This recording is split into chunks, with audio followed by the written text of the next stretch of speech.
Welcome back, you weirdos. It's your number one fan nation, coming to you again with another one of these intriguing FIFA 17 experiments. And today we're going to do another versus experiment. We're seeing the best of the slow players, so players under the sprint speed of 60 versus the best fastest players, so mostly the players who are 90 and above, with a couple of caveats. I'll get to those later. But if that concept goes ahead and intrigues you, then I ask humbly that you take your nipple, smush it into that like button, and subscribe to join the Fat Asian Nation if you haven't done so already. But first and foremost, let's go ahead and take a look at the tortoise, and that is all of these players that I have placed on Manchester United. So pretty much every single one of these players is under the sprint speed of 60. So starting up top, you have Olivier Giroud. He's not all too bad. You have the legend Totti, and then behind him you have a pretty good midfield. You have Bruno, who's 84 rated, Busquets, who's 86 rated, and Cruz, which is, tied for highest rated midfielder in the game. And then you have a little bit lowest. Your weaknesses are Gonzo over here. But the back line is pretty solid. You have Daily Blind at an 81. You have Garay, who's at an 83. And then you have Martinez, who is at an 85. Angel Rangel's not terrible at 76. And then you have Gigi Buffon coming in at 88. Well, pretty much all the keepers are pretty slow. But on the bench, you got some decent players, man. You got Cech, you got Carrick. Let's see, you got Font, you have Carvalho, Ibora, Dante, Xhaka, Meyer. Like, there's decent guys. And of course, if you're going to have a slow team, you got to have Mertesacker in there.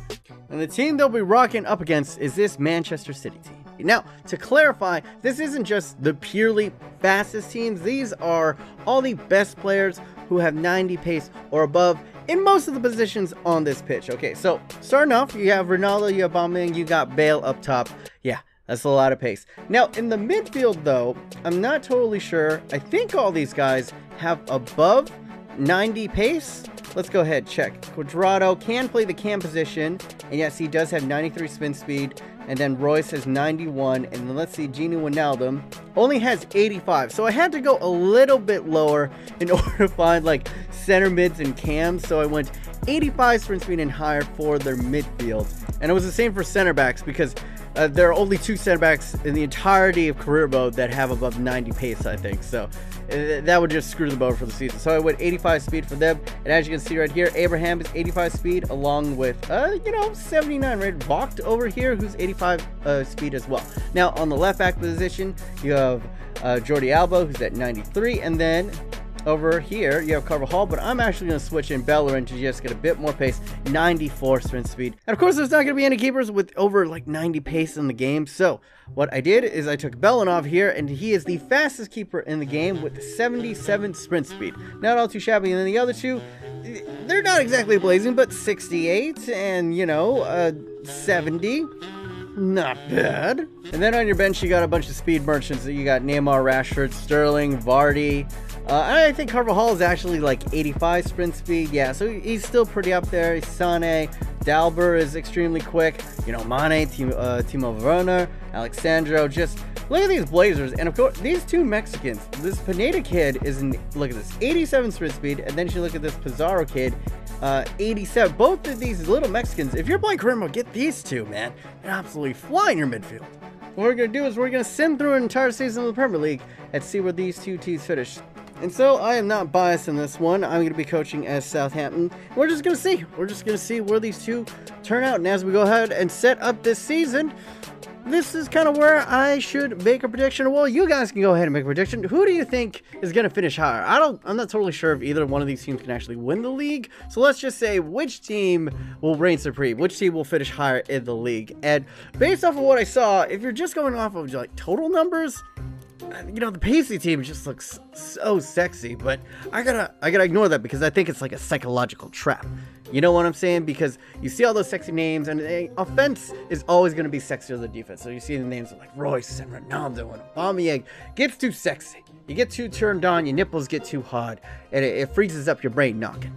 But as the old saying goes, defense wins championships. And that back line for the slow people team, it's pretty tasty, man, especially with Buffon in net. That's going to be hard to beat. So for that, I'm going to say that slow-ass Manchester United will beat fast-ass Manchester City. And here we go. We sit on July of 2016. We are going to sim it up all the way to the midpoint, C if my predictions be going good. This is where I usually made the prediction, but I already made the prediction, and if I get it right, then something, you know, pleasant is gonna happen at the end of this video. I don't know, you'll see like a box of kittens or something. But if I do get it wrong, we had a vote in the last episode, and overwhelmingly, almost 3,500 of you guys clicked on Nipple Slap as a punishment. I wrote that when I was exhausted and delirious.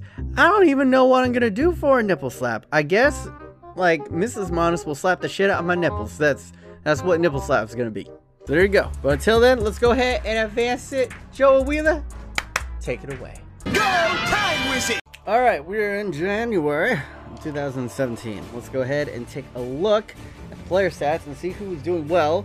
And it is Harry of Kane on top with Tottenham Hotspurs. As you can see, Manchester United, though, have Gonzo and Giroud in the top 10. They tend to favor the more defensive teams, and you can see right here, doesn't seem like Manchester City. Yeah, there's Ronaldo, who's on there with 6. It's not bad, but come on. He's not even on the front page here. And then most assists, once again, it is Manchester City. My prediction actually looking pretty good. There will be no nip slap in this video if it continues on its way. And Carrick, chugging along. So they got 2 players in the top 10 once again. And let's see if we can go down. No one in Manchester City with all that offensive might. I told you, don't get sucked in by the sexy. My advice when going for a FIFA team or woman, go for a stable base. Oh, just a large, wide, stable base. You'll thank me later. And if we go into clean sheets, Gigi Buffon is in 3rd place for Manchester United, while Manchester City is all the way down and 21st. And since they bought Areola, what a bunch of cheaters. So with that, I'm fairly confident Manchester United might not be on top. I think Spurs are probably on top, but we'll go ahead and take a look right here. And it is Spurs on top, followed by Chelsea, and then Manchester United are in 3rd place. Manchester City all the way down in 8th place. Let's see, they have a total of 29 points, while Manchester United have 41. It's not uncatchable, but it's almost uncatchable. I mean, yeah. This is what I'm saying. If you don't have a strong foundation, you can't score that many goals. Manchester City only has scored 20 goals, which is tied with Leicester and Southampton. Well, you see, Manchester United up there didn't have all those flashy, star offensive players. They scored the 3rd most goals in the league. I know they're not involved in this, but goddamn, look at Chelsea. Only allowed 10 goals this whole entire season. Very, very nice, Conte. But yeah, I am sitting quite pretty right now. I am not all too nervous about what is going to happen right here. Let's go ahead and sum it up anyway. Maybe, like a major injury or something happens to Gigi or my backline. But we will see. We will see. Go ahead. Take it away, Time Wizard. Go time wizard! Alright guys, we're in June of 2017. My smug ass is going to go ahead and look over and see if Manchester City has even made a dent in any of this. As we see, Hazard and Willian have finished on top of the league. And Chelsea, I think that pretty much shores it up, probably have won it all.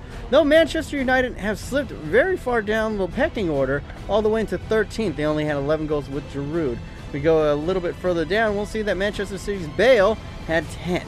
In the 18th position. So I'm a little bit nervous now. Let's go over to thank you. Giroud got in 2nd place with 10 assists right there. Chelsea still on top. Hazard had a phenomenal second half of the season apparently. And we go down the list, and Manchester City's Sterling had 5, but he was in the 20th place in that pecking order. And then we go over, wow. It would seem like a really down season for both Manchester City and Manchester United, but look at this! Manchester City have leapfrogged. Areola has gone up to the 8th position. So maybe I was kind of making fun of him for cheating, but this could have worked out. I'm a little bit more nervous now, but I still think that Manchester United finished on top. Let's go ahead, take a look at it. Chelsea finish. Oh, okay! It was a little bit scary, but Manchester City, I mean, like, golf clap for the speedsters, because they leapfrog from 8th position back into the Champions League spot in 4th, and of course Arsenal is out because, of course. Chelsea do win the league with 90 points, so absolutely breeze it. Spurs, nothing to shake a stick at, with 80 points as well, and then Manchester City, they closed the gap, but they still fell 5 points short, and they, as you can see, it's weird because Manchester United both scored more goals and allowed less goals than Manchester City. Yeah, good second half of the season, but not quite enough, which means Easy breezy. Let's go ahead and take a look and see how they did on their teams, though. As you can see, Belanov only made 11 appearances and only 2 clean sheets. When they switched over to Areola, he had 7 clean sheets, so that seemed to turn the tide in the second half. And you're going to see Pierre-Emerick Aubameyang, kind of a disappointing season, 25 appearances, only 5 goals, 1 assist.